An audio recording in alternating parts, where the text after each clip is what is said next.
20 minutes. 20 minutes de tabassage en règle d'une violence inouïe. Le document qui va suivre est saisissant.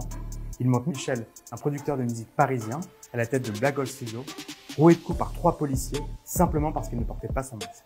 Les agents, accusés d'avoir tenu de nombreux propos racistes, s'en sont également pris à 9 jeunes artistes, eux aussi présents dans les studios d'enregistrement. Selon la première version des 3 agents, Michel aurait tenté de prendre leurs armes et les aurait frappés. Mais ces policiers ne savaient pas qu'ils étaient filmés. Les vidéos qu'Observer s'est procurées, plus de 20 minutes tirées de la vidéosurveillance du local, mais aussi des images captées par les voisins, montrent que cette version est totalement mensongère. Et sans ces images, la parole des victimes aurait sans doute très peu de poids face à celle des forces de l'ordre. Encore traumatisé, Michel a accepté de témoigner à visage découvert et de revenir minute par minute sur sa violente agression. Nous sommes le 21 novembre, il est 19h40. Le producteur arrive devant son local quand il croise une voiture de police. Comme il n'a pas de masque, il décide de rentrer dans ses studios pour éviter une éventuelle amende. Il ne sait pas que les 3 policiers en question sont sortis de leur voiture pour le suivre jusque devant les locaux. Sans dire un mot, les policiers pénètrent de manière totalement illégale dans ses studios et tentent de le faire ressortir. Avant d'entendre un mot, j'ai senti des mains qui me poussaient ou me tiraient, je ne sais plus trop. Et puis là, ils me demandent de sortir. Je leur dis, je suis chez moi. Ils sont directs, assez virulents. Et moi, à ce moment-là, j'ai peur. Là. Je me demande ce qui se passe. Je ne comprends pas ce qui se passe. Il y a des gens qui passent, j'essaie d'interpeller tout le monde. À l'aide, je crie à l'aide, qu'est-ce qui se passe? Franchement, ça va tellement vite. Je me demande même si c'est des vrais policiers à ce moment-là. Je ne sais pas si c'est des vrais policiers. Celui qui m'attrape derrière, il est en civil. Il est virulent tout de suite. Là, il ferme la porte. Il me tabasse, voilà, il me tabasse là. Pendant 5 minutes et 12 secondes en effet, les policiers du 17e arrondissement infligent plus d'une vingtaine de coups de poing et une dizaine de coups de pied à la victime. Michel reçoit aussi plus d'une quinzaine de coups de matraque, principalement au niveau de son visage et de son crâne. Les policiers lui donnent aussi des coups de genoux dans la tête et l'étranglent à plusieurs reprises. Vu la violence et puis tous les coups que je me prenais, je me dis, si je tombe par terre, je vais rester par terre et je ne vais pas me relever. Je ne voulais pas avoir de gestes virulents qui allaient jouer contre moi par la suite. C'est-à-dire que j'étais complètement conscient de ça. Complètement, tout le temps là. Il ne fallait pas que je lève les mains, que je fasse quelque chose qui pourrait s'apparenter à être quelque chose de violent. Et voilà, quand je lui parle, j'essaie de lui expliquer. Et là, il me dit quoi? Sale nègre, ta gueule, on va te défoncer. Ils disent quoi comme insulte exactement? J'ai beaucoup entendu le sale nègre. J'ai beaucoup entendu le sale nègre. Et là, c'est des coups de matraque hein, que je me prends comme ça. Je sais pas. Là, la porte, là, je l'ai ouverte parce que j'ai des artistes en bas. Je criais au secours, à l'aide, appelez la police. À mes artistes, là, il y avait des gamins. Au même moment, au sous-sol, les 9 artistes enregistrent un morceau. Après de longues minutes, ils entendent les hurlements de leur producteur et décident de monter les escaliers vers le sas d'entrée pour lui venir en aide. On savait pas ce qui se passait en fait. On voulait savoir, mais la porte était bloquée. Mais on a réussi à ouvrir la porte un peu et on a vu que c'était des policiers qui frappaient Michel. Et Michel criait aussi, il disait à l'aide. Ah, ouvrez wesh! Ah, ouvrez wesh!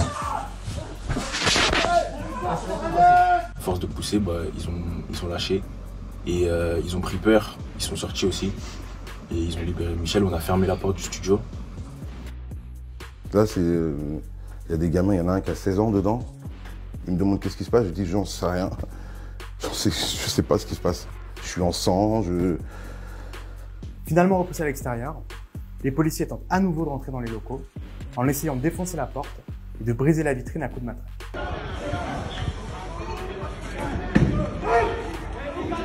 Et puis c'est moi qu'ils attendent en fait. Sors où on va rentrer, sors où on va rentrer. Et moi surtout, j'ai pas envie de sortir avec les policiers qui sont venus m'agresser. Et là, on m'envoie une grenade qu'on envoie pour les manifestants, en fait, qui doit être envoyée dehors, normalement. On est en intérieur, tout est fermé. À ce moment-là, moi, j'ai peur. Je me dis, eh ben, c'est mon dernier jour, peut-être, aujourd'hui. Voilà ce que je me dis. C'est mon dernier jour, je ne sais pas pourquoi.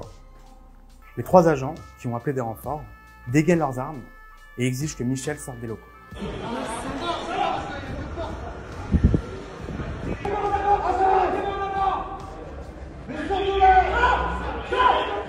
Moi, quand je me penche, je vois qu'on me braque, je vois qu'on me pointe un truc sur moi, qu'on se cache en même temps. Donc ça veut dire, s'ils se cachent alors qu'ils sont armés, ça veut dire qu'ils pensent que je suis armé moi.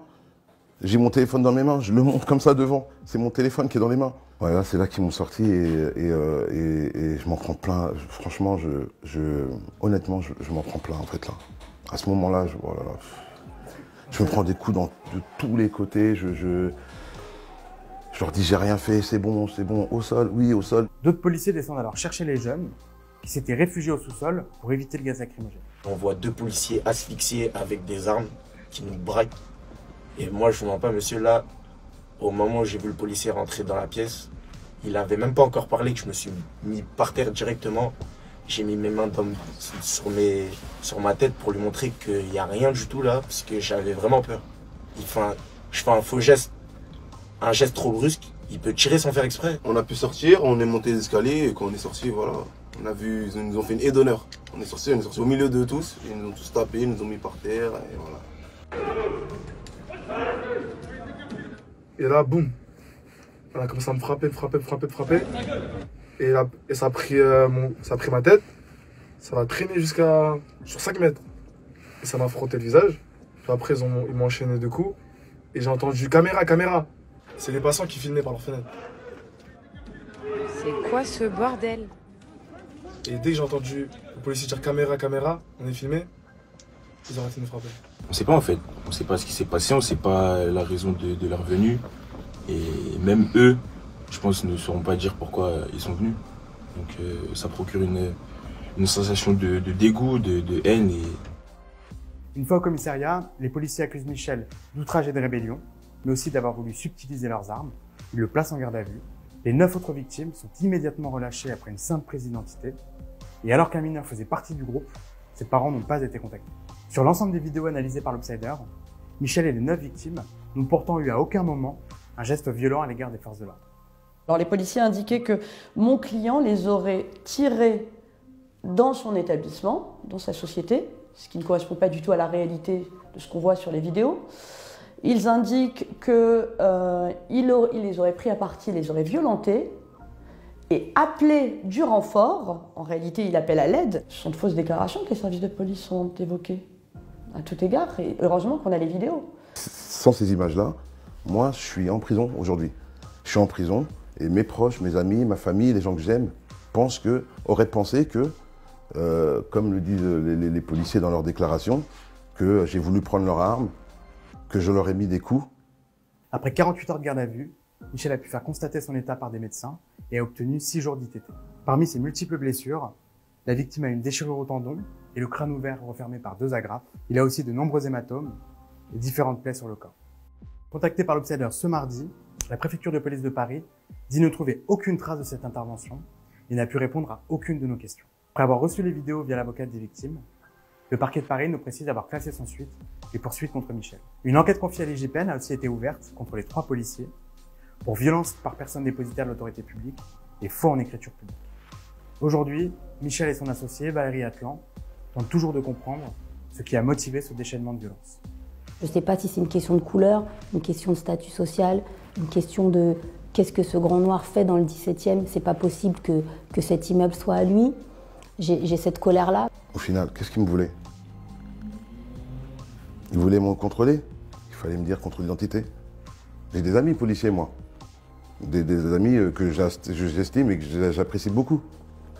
C'est pas des gens comme ça. Même, je me refuse de croire que des policiers peuvent être d'accord avec des gens comme ça, en fait.